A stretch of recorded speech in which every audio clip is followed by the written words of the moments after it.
Hi, welcome back to Service Canine UK. Today I'm going to expand on the dog collar, the check, which is the correct term, and choke chain, which 90% of the population understand. You might hear some huffing and puffing. I've got a Springer Spaniel just down there, sat waiting at me and looking at me and laughing because I'm just trying to do this all nice and properly. However, yes, just leave it, Hutch. What I'm going to do is going to update an old check chain, choke chain, how to use video. I'm a little bit distracted at the moment because I'm in the backyard and my small pack's outside. I've got 4 at the moment, and there's some work going on in neighbouring properties, and as befits a Malinois and a Malinois Shepherd cross, they're very interested in what's going on. I'll introduce you to them later on, or certainly one of them, and I'm going to show you the benefits of using the check chain correctly. What tends to happen, it has a very, very negative connotation by dog users, and it tends to be people that think it's cruel. And to answer that question straight away, yes, it can be cruel if used incorrectly, and like most things, if you use them wrongly, then there are negative issues with them. If you use them correctly, the benefits outweigh. So if I'm going to show you how to do it, this is for beginners obviously. A lot of trainers will know how to put one on, but I will show you the power of them. In the olden days, my granddad showed me a tip that they used to use, and it was just a short, I'm going to say twig, it wasn't even a branch, about 12-18 inches long or 30-40 centimeters long, and he always used to say, if you can have a little shoot on the end or a little leaf on the end that makes a noise, every time your dog moved further forward than what you wanted to from your knee or your hip, he used to give a gentle little tap on the end of the nose of the dog. Not hard, just a gentle tap, and that would stop the dog from pulling forward. And it very, very quickly understood that if it pulled in front, it became annoying because you'd have this little thwack on the end of the nose, and also you'd get a little whooshing noise, like a whip crack. Obviously not as harsh as whip, but more of a whooshing sound, as the branch was, or the twig was just gently done that.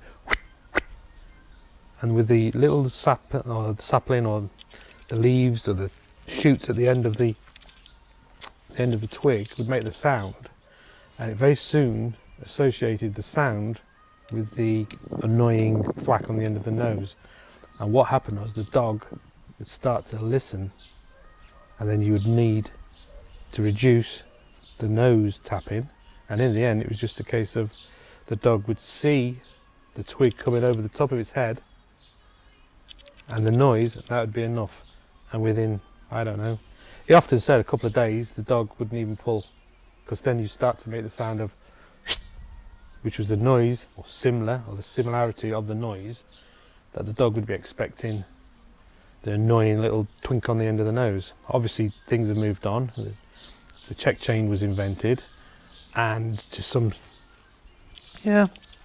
circumstances, or in certain instances, you can see the relationship between the noise of the chain and the whoosh of the little twig, and it's all how the dog understands what's going to come next. It doesn't have to be painful. In fact, if you do it correctly, when the dog is a puppy, it isn't painful at all. It just becomes uncomfortable, and the dog then respects the fact that if you say heel, whatever the noise you want to say, fuss, whatever, then that dog will understand where it needs to be, so it won't get the unpleasantness, of the corrective measure, which would be in this case the check chain. In the olden days, a little tink on the end of the nose. So I'm going to show you on my dogs that they're not scared of it, they're not worried about it. But what you will notice is when the dogs are being filmed, their ears will drop back, not because they're scared, but because they think they'll be going out, working, whatever, and they'll be listening to every single thing I say. They're not scared, they're just attentive. So when the ears drop back along the top of the head, they're not scared, because you'll see them, they'll be happy, they won't be pulling or anything. So let's have a look at what we're going to do. Okay, so I'm going to show you my two big ones are having a play fight, isn't it? Oz, I'll show you. Come here. Ozzy, come here. First of all, the rights and wrongs. I'll just hook this lead on my back. Okay, side foot. Right. This is the correct way. The dog's head is that way. The dog will be on the left. All you do, simply push one part of the chain through the hoop. This bit gets connected to the leash, like that. I'm just getting excited. Right, Oz, it's all to do with them. I think they're going out. Ozzy! Come on, leave him alone. Come here, sit. Okay, the head goes through. The dog is walked on the left. You've all got your mum's dog slobber all on your ears. Okay, so sit.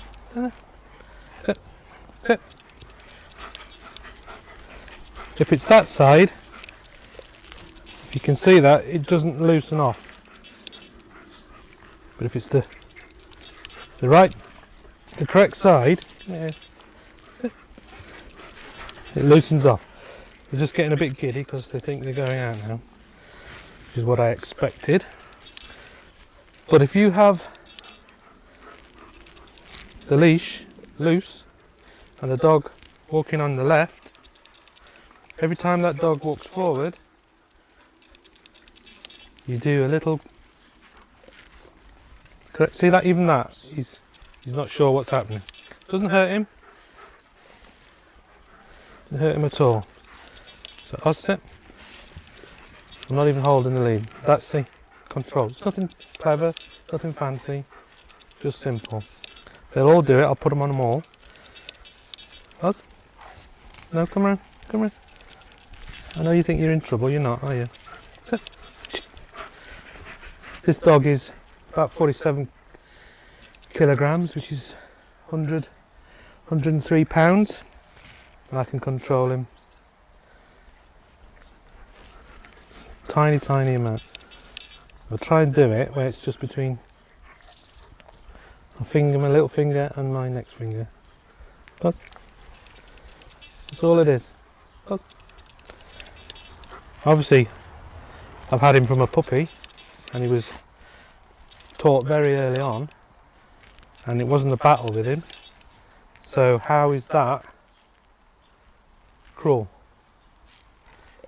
Doesn't hurt him. He's responding to the chain. I haven't said anything. It's loose. As you can see, it's loose there. And just a tiny little thing, and he's happy to please. I'll do it on his mum. Okay, that's a good boy. Heavy. Good girl. Same with Ava. Put it on the wrong way and pull it. Nothing. Just gets tighter and tighter. So she will be on my left. I will walk the dog like this. Okay. Same thing. When you've got hair in your eye, get hair in your eye. At the moment, we've had very hot and humid weather in the UK, and they are shedding their fur like nobody's business. See, ears back, she's listening to everything I say. Just again, I'll just pinch it between thumb and forefinger.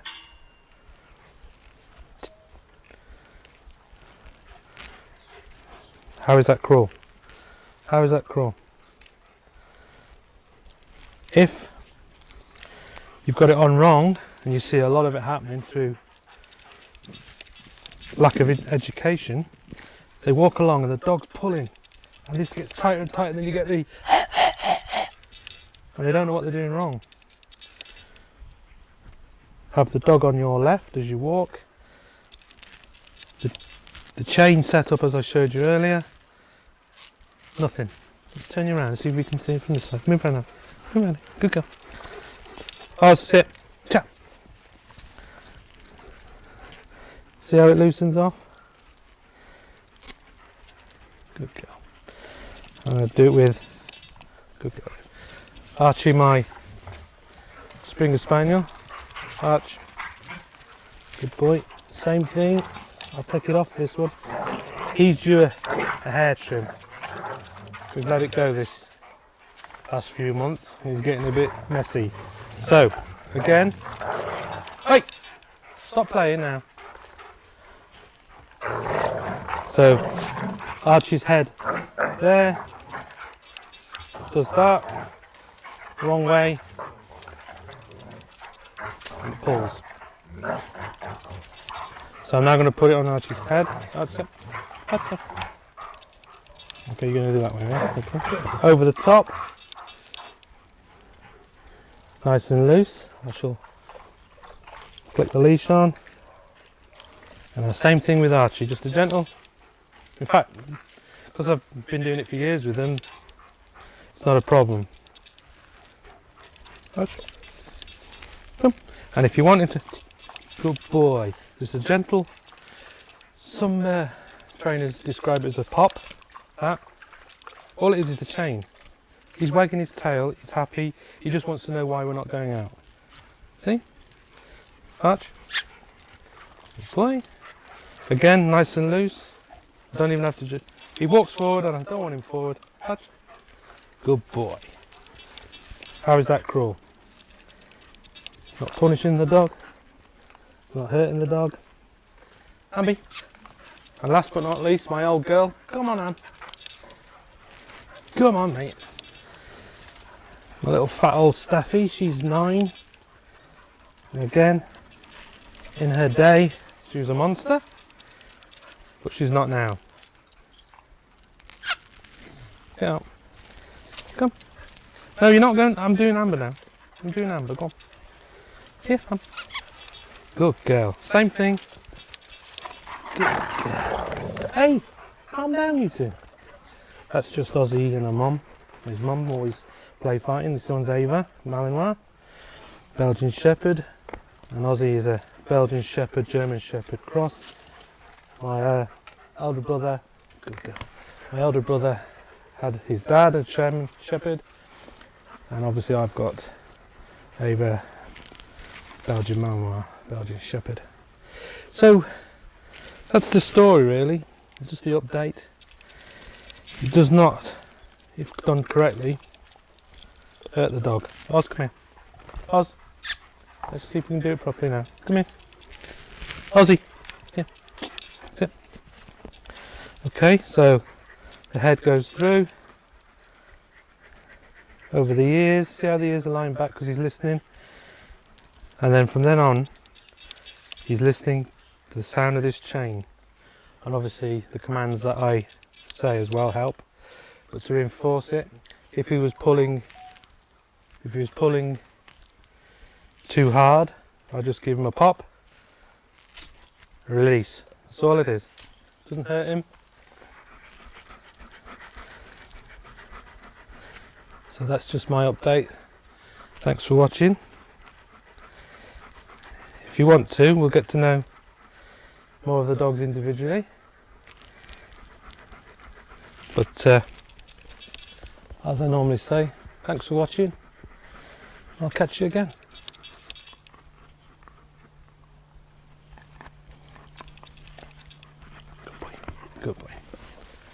Good girl, Andy.